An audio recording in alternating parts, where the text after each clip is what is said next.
Hey everyone, welcome to another edition of my live tea tasting. I've got an exciting blend for you guys tonight, so I'm just going to jump right in because this thing is smelling up the house in the best of ways.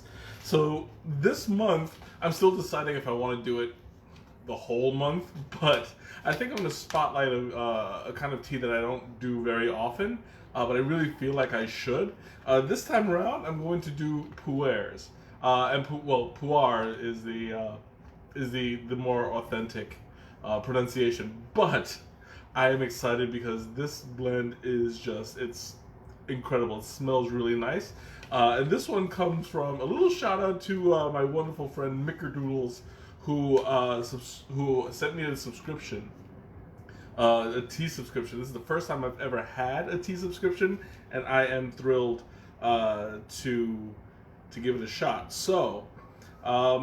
Here we go. I'm doing orange. It's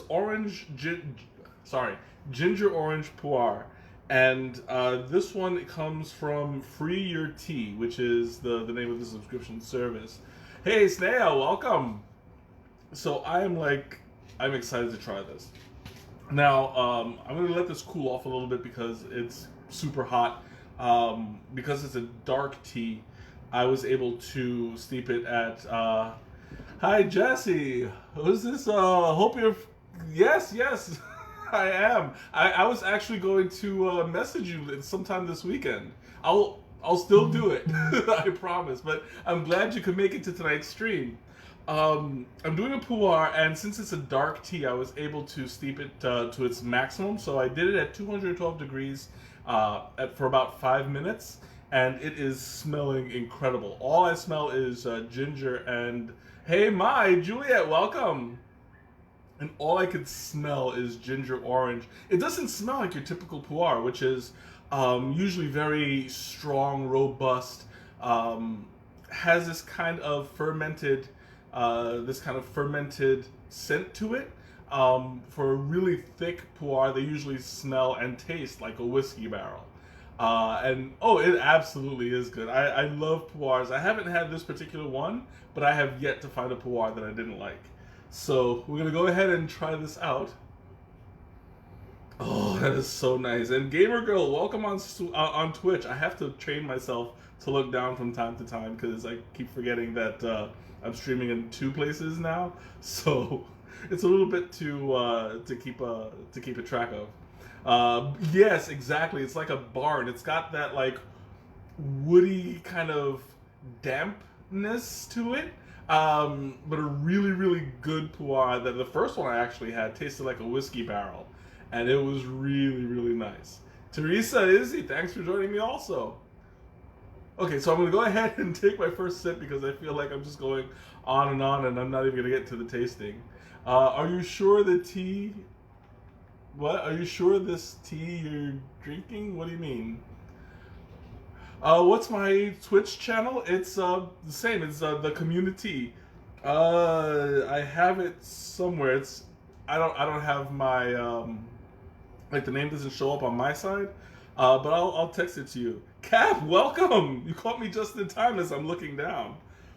Okay, so tonight I'm doing a pu'er like I was talking about yesterday. And this is going to be super duper great. Oh yeah, absolutely. Look at how dark that tea is. I'm glad you mentioned that, Snea. It's very, very dark. You can't even see my hand through it. That's a sign of a really good pu'er. It's something that's really dark, really thick, and you're not going to be able to see much through it. Well, you have to shine a really heavy light. And I dimmed it a little bit much, but it's all good. It's all good. Oh, I'm not gonna burn my tongue. I think I've talked enough. Thanks, Naya. I think I've talked enough through it to let it cool down a little bit. So I'm gonna get around to the tasting. Here we go.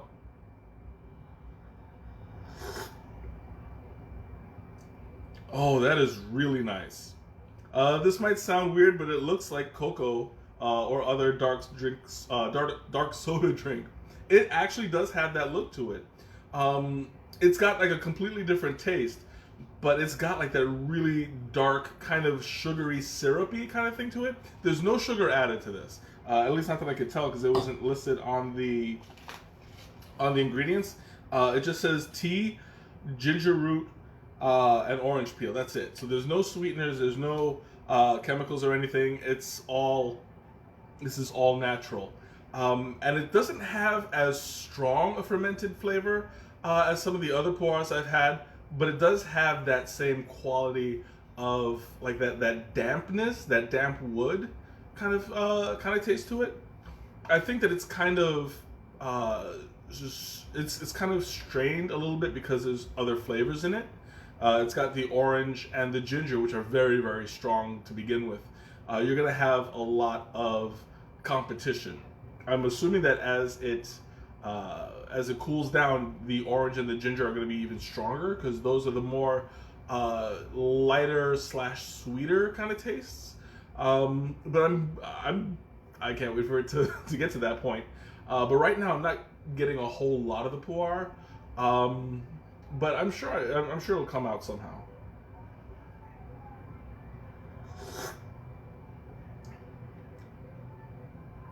Yeah, the ginger is really strong in this. It's not like spicy strong, but it's noticeable. And it's got like it's not like burning my tongue or making my nose run as really strong gingers usually do. But in this case, I'm getting a good sense of it rather than a good taste of it. I mean, it depends on whether or not you like ginger. Um, it's definitely got that ginger taste without the burn. So I think I'm okay with this. I tend to like ginger. Oh, was something went wrong? Okay, yeah. So I know sometimes it kind of cuts off on Twitch, but yeah, just be patient with it. My laptop's old. So if you're really looking for like a strong burn, like a chai, I don't think that you're gonna get from this. But you're getting a nice, pleasant flavor of it.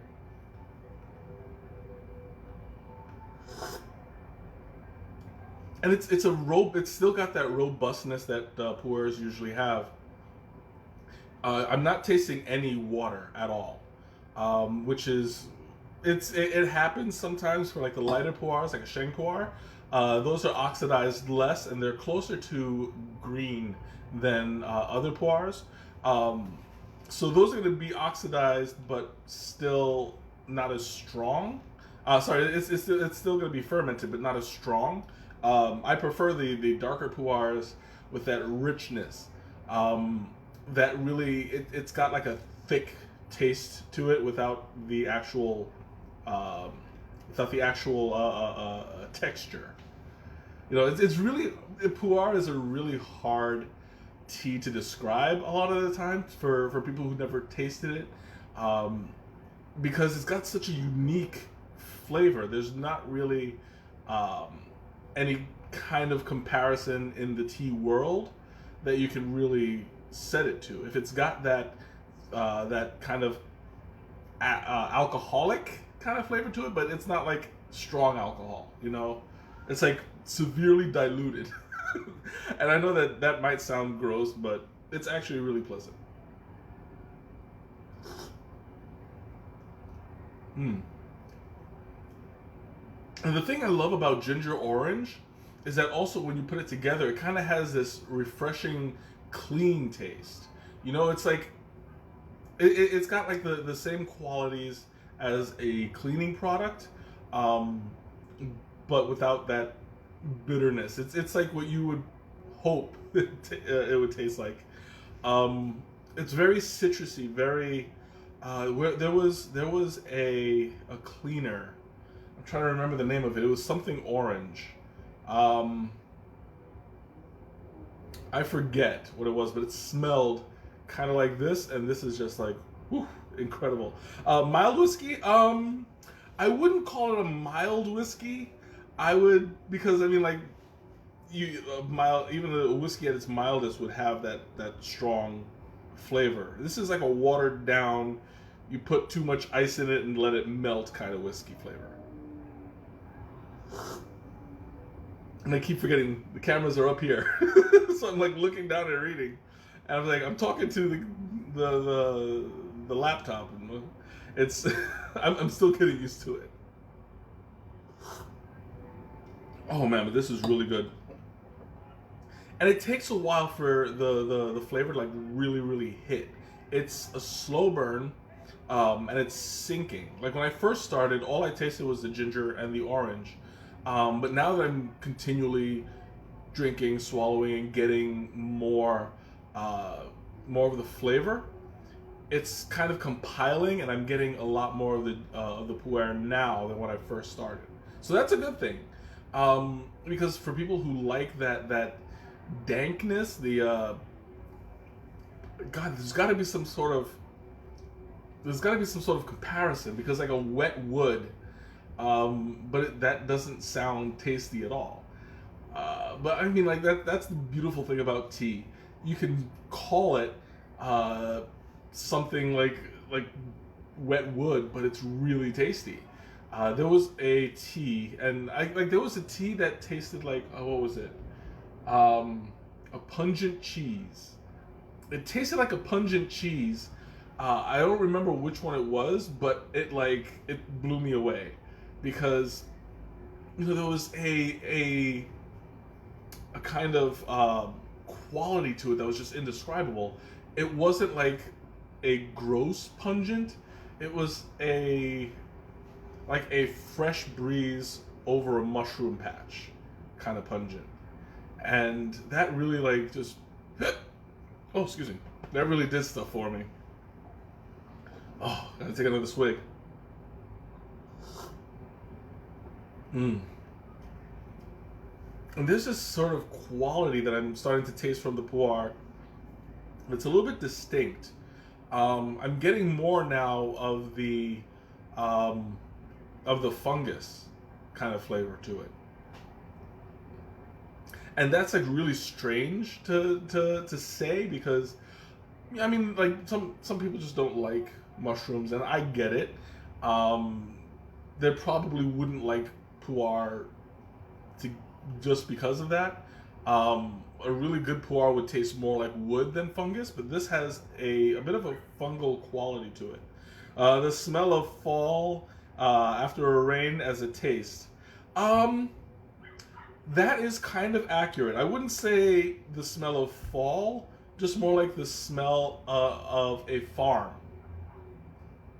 Like like a farm after a rain, you get like the wet wood on the barn. That is more towards that. Like you wouldn't get the the dead leaf vegetation, but you would get like an openness to it.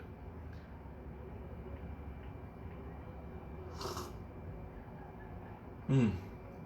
And the way that that pu'er generally just sits on your tongue for a while, you can sit there and you can just think about it and let it simmer around in your head. I haven't done the Thomas taste yet, which is coming up really soon because I mean there wouldn't be a stream without a Thomas taste. But here we go.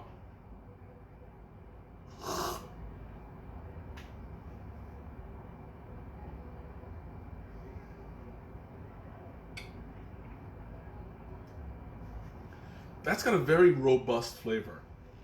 It's kind of getting bolder. What is that? I'm not going. I told you not to copy and paste too much. What is that? Pu'er or pu'er variety of a fermented and tea traditionally produced in Yunnan province of China. In the context of traditional Chinese production terminology, fermentation refers to microbial fermentation. I'm not going to read anything further than that because I know where this is going.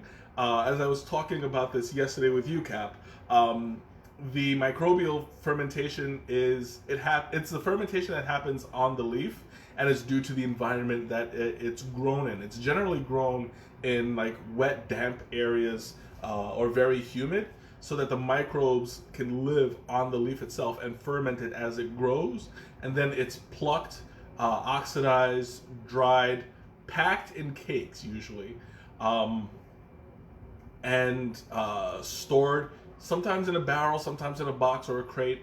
And traditionally, it's aged in a cave where it's cool. It's hopefully dry. You don't want to you don't want to store tea in a damp area. Otherwise, yeah, it'll be gross. Um, and it's aged for years. I'm talking like there's some puars out there that are hundreds of years old and super duper expensive. And you know, one day that's my dream to have like 100-year-old puar just sitting in the closet. I don't take it out for anybody but myself, you know. I'm that much of a tea nerd, you know. It's like I have this, and it's just a beautiful thing. But I mean, I do kind of have something now that's like I believe 16, age 16 years. I haven't opened it yet, but one of these days I'm going to. I'm still continuing to age it a little bit, just to like let it for not ferment, just to let it settle in more. But yeah, I'm like so thrilled to try that. Literally the craziest botanical science you've heard about. Oh yeah. Oh, there's this. I'm sure there's plenty others. But that is one of my favorites because you wouldn't imagine that something can get fermented in the wild, basically, and somebody would pick it and steep it and drink it. But yeah, like it's just incredible, and it's non-alcoholic, so you get the taste without the buzz. I know some people like the buzz, but I'm not a drinker, so I prefer. I like the taste though. I freely admit, the first time I actually had a puar, it was a dark puar, super strong, super pungent, and it just like hit me. It tasted like a whiskey barrel, and I was just like, oh, incredible. And I have been hooked ever since. Um, and the good thing about puar is it's really, really difficult to oversteep a dark puar. I have oversteeped Sheng puar before, and it was not pretty because that was a really it was a really expensive Sheng puar too. But luckily that wasn't my only bit, so I got to do it a couple times, and I got used to doing Sheng puars more than before. Because when I first tried the Sheng puar, I didn't know what the difference was. I didn't know that it was less oxidized and it was closer to a green. So I oversteeped it, and it was gross. But I got better at it. It took a couple tries though. How long do you generally steep these kinds of teas? This one particularly, because it's a dark puar, you can. I did this one at 212 degrees for 5 minutes. I think it could have gone a little bit longer, not by much, but I would probably at most 6.5. But I wouldn't push it. If I do it for a longer period of time, I would cut down the temperature a little bit, maybe about 200, and give it like a nice robust flavor. I'm wondering now, sparks my curiosity, how it would taste if I made it iced. Because I have had iced puar before. I have a chocolate chai puar that tasted incredible. It has this very, what's the word I'm looking for? Like a hot chocolate but cold kind of flavor, and I loved it. I thought it was incredible.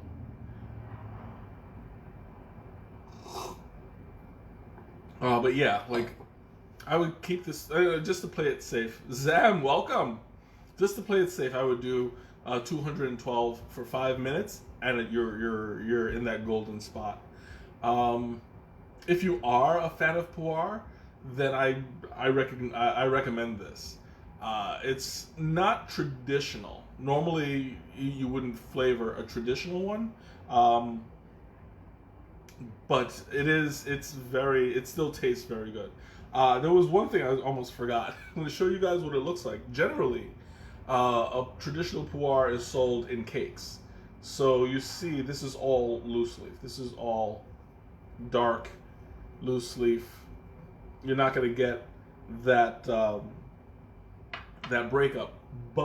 And I'm probably going to do it later on this month. But I do have a cake puar that I'm like dying to try. So it's not the aged one.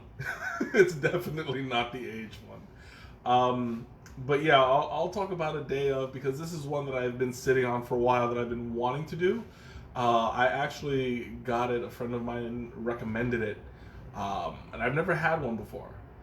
But I'll talk about it later on because I still have to do a little bit more research. I have a bunch of stuff that I have to read, but I never got around to it because I'm a lazy bum. But yeah, I have a little bit more research to do before I stream it. But I'm super excited, and this is gonna give me the kick in the pants that I need to do my actual homework. Hmm. Okay, I'm going to open up the floor for questions, comments, anything you want to talk about. Now's the time. Um, I'm going to answer the Teresa question, as I always do. What would I pair this with? How long would I steep a lighter version? A lighter version, I would do a Sheng Pu'er. I would do traditionally the same way as a green, which would be about 180 degrees, 190 degrees, for about 3 minutes or so. It's playing it kind of on the safe side, but when it comes to a really good pu'er, you don't want to mess it up. So I tend to err on the side of caution and go with the lighter flavor, and maybe I'll just like keep it steeping just a little bit longer as I go on, just to experiment. But safely as a Sheng pu'er, I would do for about 3 minutes at 180 degrees.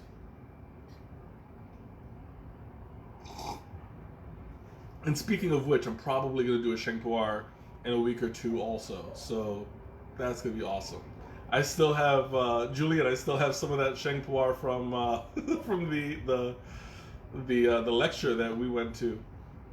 And I tell you, I've been savoring that like a little bit at a time because I know how rare that particular one was. I think it was Mrs. I forgot what her name was. It was Mrs. Zhang's or something like that. But yeah, it's still in there. I'm drinking it a little bit at a time, and I love it. No problem, Cap. Anytime. So what would I pair this with? Because this has got a really thick, hearty taste. It can handle a really strong meal. So I would put this up against like a steak, a kind of beef, something strong tasting, something like really really robust. This will end any satisfying meal on the best of terms. Because I mean, if you're looking for a nice dinner, and you settle in and you're just like, oh, I'm done. This is the tea that will finish you. I promise. Hey, pops, welcome. Um, in general, a pu'er would do that. I guess you could say the same thing about the flavored orange and ginger, because it's got that natural sweetness that it's going to add a certain something to the whole meal. But if you really want to savor that smokiness, oh, excuse me, I would recommend just a straight up pu'er. You're good to go. Oh, it's so good. And the thing is, okay, like this is caffeinated. Generally, pu'ers are pretty highly caffeinated. I don't know if they're as caffeinated as a black tea, because they're not as oxidized normally, but it is pretty caffeinated. Um, but even though it is caffeinated, I feel settled. I feel calm, and like I could just sit back and relax, read a book. It's making me alert and aware. I felt like I feel like this is the kind of tea that you'll end your day with, and just like mellow out, because it's very satisfying. It's a little bit heavy in the stomach, but not overpowering.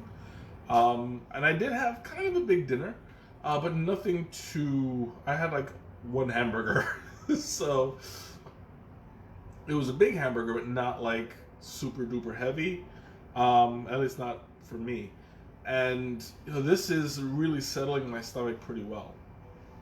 It's sitting on top of it and just like giving me a kind of warmth in the middle. Um, I guess that's also because of the ginger. Now that I think about it, like ginger tends to warm you from the core. So on a really cold day, you'll want to drink a spicy chai, and it will keep you warmer for longer. Um, Especially a nice masala chai, something that'll like really get you right there. I always recommend that for keeping warm in the winter, and that's my best way to do it. Um, what else? What else? What else would I? Probably a roasted chicken. I could definitely have some roasted chicken with this. Um, Especially since like chicken tends to be a lighter meat than beef. The outside the skin is the more savory portion, and then like the meat itself is lighter. So I think that the orange and ginger would play well with the meat itself. So yeah, we'll look along those lines. Oh, okay. Announcements. Okay, announcements. I do have some really big news, but I'm holding on to it. Um, it hurts me to hold on to it because I'm super excited about it. But I know that for the betterment and the anticipation, I'm gonna hold on to this news it'll probably just be a couple weeks, if that. Um, but I have some big news coming up. Slightly less big news, smaller news. Um, I have a couple of tea shows coming up, conventions. The Nomad the Nomad Tea Festival Europe is coming up in a couple weeks. I keep forgetting to post it.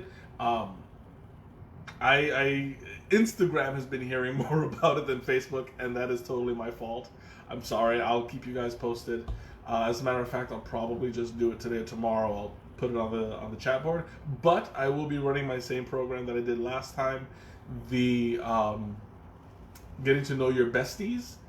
And last time we were set up for, what was it, 2 hours, and it went on for 4 hours, and it was so much fun. So guys, you got to join in. It's so much fun. A lot to talk about, a lot to learn from. So it's gonna be a blast. Yeah. So there's that. That's coming up in, I believe, October. It's either the second to last or the last weekend of October. I'll get the dates for you guys. Also, November has the International Tea Festival coming up, and that is going to be thrilling. I am dying to do that. This is going to be a whole weekend worth of meeting people and networking and collaborating and just lots and lots of fun going on. So I was waiting a whole year to get myself involved in this, and I am like thrilled that it's really close. So my booth is going to be free. You can register at, I believe it's cityfest.com. It's on the it's one of the announcements on the group. So if you're interested, definitely sign up. It's free for the most part. I mean, like, you'll be able to like visit virtual booths and talk to vendors and stuff like that. But then you'll have to pay if you want like classes or lectures or anything like that. So I definitely would recommend it for novice to from novice to seasoned tea people. You guys, it's gonna be great.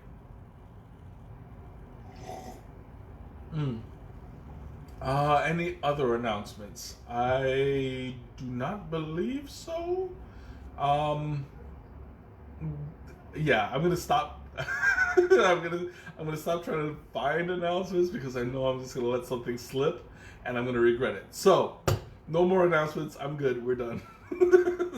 All right, questions, comments. Now's the time. I have quite a bit left, so I'm probably not gonna finish this on.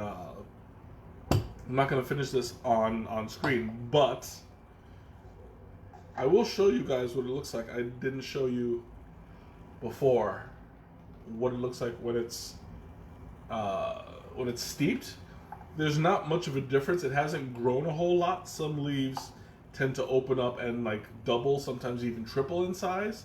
A lot of the A lot of the oolongs tend to spread open and just like blow up. It's incredible. But yeah, there's not much there's not much of a change in that. They are shortcut leaf. Um, so yeah, it's not going to grow up very well. International Tea Festival. Woo! That's right. I'm glad you're excited, Cap. All right. Questions, comments. Now's the time. I'm going to take one last sip. Speak now or forever hold your peace. Mm. Oh, it's so good. Oh, all right. Ooh. Excuse me. Thank you guys so much for joining me once again. This has been an incredible ride, and I'm looking forward to doing this again for you next week.